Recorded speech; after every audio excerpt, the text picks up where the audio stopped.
রিফাত, আজকে তো ঈদের ছুটি শেষ, তোমার অনুভূতি কি? অনুভূতি কিটা কইতাম মনটা খারাপ হয়। মনটা ভীষণ খারাপ। কি তোমার অনুভূতি? আমার অনুভূতি ভালো না, মনটা ভীষণ খারাপ। আরো 2-3 দিন খাইলে ভালো লাগতো। কবিতা তোমার অনুভূতি কি? আমার অনুভূতি তো কোনো ব্যাপার না। আমার মিজাজ, আমি কাজ করি, যখন ইচ্ছা তখন ঘুরি, যখন ইচ্ছা তখন ঘুমাই, যখন ইচ্ছা তখন ডিউটি করি। যখন ইচ্ছা তখন মারা দেই। কি? আমার অনেক অনুভূতি অনেক ভালো। কালকের যে ডিউটিটা শুরু হবে, কাজ আবার করুন দিয়ে আইবো। কাজ করবো, টাকা আসবে।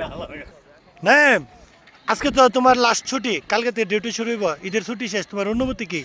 আমার তো বন্ধু না না, আমি 2 মাস পরে দেশে যাইবো, বুঝছো? বেটার অনুভূতির অন্যরকম, বিয়া শাদী করবো, দিনদার জীবন। যে আমরা এখানে আসছি মেহেদি, হ্যাঁ, আজকে তো ঈদের ছুটি শেষ, কালকে থেকে যে ডিউটি আছে, তোমার অনুভূতি কি? ভালো, এখানে বাতাস আছে, কিন্তু আমার সাথে একটা লুচ্চারে লইছি, হ্যাঁ নো হায়ার আরে ফেম করতেছে। এই যে লুচ্চাটা, লুচ্চা এ ফেম করে। বিজয়, আজকে তো ঈদের ছুটি শেষ, কালকে থেকে তোমার ডিউটি, তোমার অনুভূতি কি? আইশ্বর্বনাশ। তুমি তো 1 মাস পরে দেশে যাইতেছো, গিয়ে কি বিয়ে শাদী করার ইচ্ছা আছে? আমি সম্মতি দিছি। আর আমার অনুভূতি সম্পর্কে যদি আপনারা জানতে চান, নেক্সট ভিডিওতে আসবে আমার অনুভূতি সম্পর্কে।